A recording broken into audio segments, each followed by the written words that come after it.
Welcome to the 9th video in the series about preparing to obtain your amateur radio technician class license. In this video, I'll discuss nets and net operations.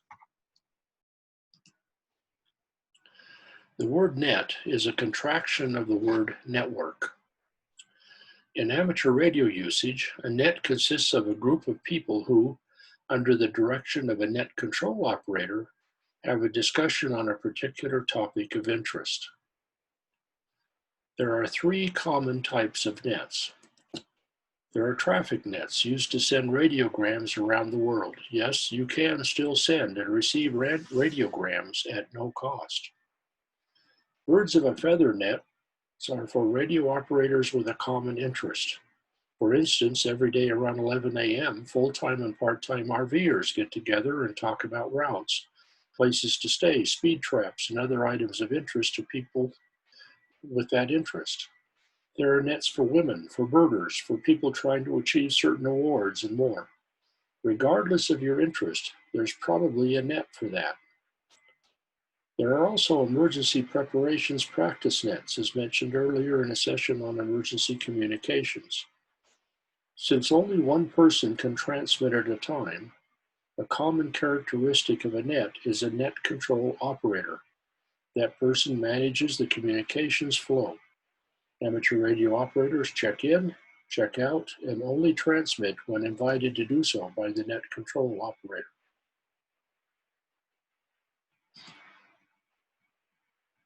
Traffic nets first came into being right after World War I as a means of sending messages using radio rather than telegraph.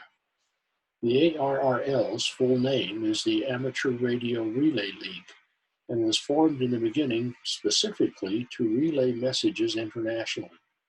With the advent of the internet, the number of radiograms has decreased significantly, but even so, thousands of radiograms are sent and received every day, particularly in less developed parts of the world. Local traffic nets collect new messages and pass them off to regional nets, as well as receive messages from the regional nets and deliver them. Regional nets coordinate with international nets to handle those messages.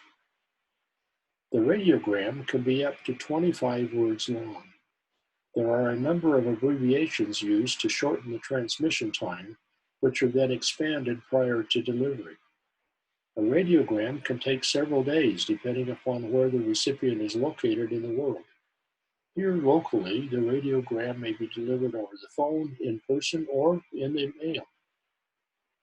Each radiogram has a header, called a preamble, which contains the information about the radiogram, such as its originator, who the relay stations were, when it was relayed, and how many words are in the message. Radiograms are third-party traffic and can only be sent to people in countries where a third-party agreement between the U.S. and that country exists. When I was in the Air Force in Vietnam in the late 1960s, on my off-duty days, I would often go over to the MARS tent, the Military Amateur Radio Services tent. Servicemen could write out a radiogram and we would send it over the radio, usually using Morse code, to someone in the U.S. who would further relay it to the eventual recipient. We'd also receive hundreds of radiograms back for delivery to the servicemen, quite often from very worried mothers who hadn't heard from her son in several days. The Marines in our area would go out in the field for 2 weeks at a time, and then come back in for a few days. By that time, some Marines would have 4 or 5 worried mother radiograms waiting for them. Since radiograms were much faster than mail, the Marine would write out a radiogram message and we'd send it out as quickly as possible. Much of the radiogram traffic today consists of radiograms to and from servicemen serving in the Middle East.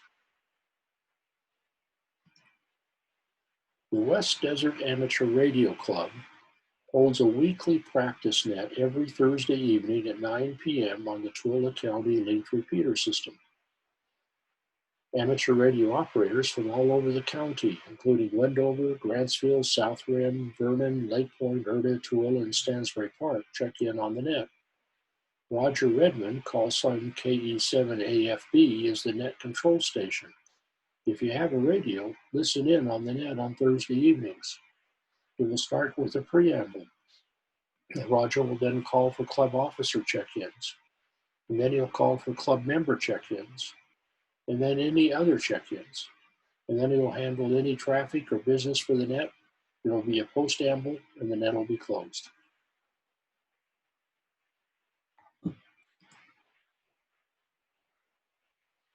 Clubs and organizations can also apply for an amateur radio call sign.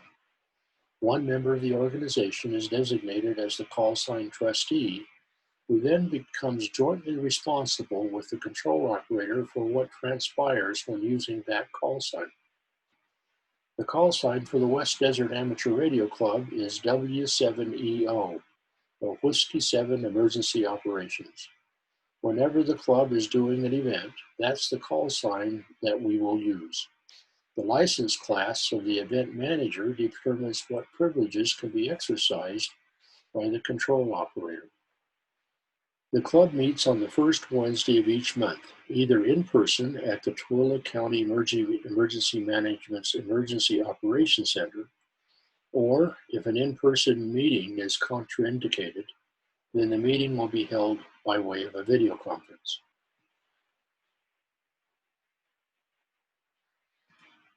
This concludes session number 9 about nets and net operations.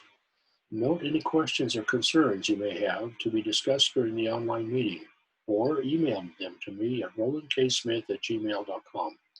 We'll see you online.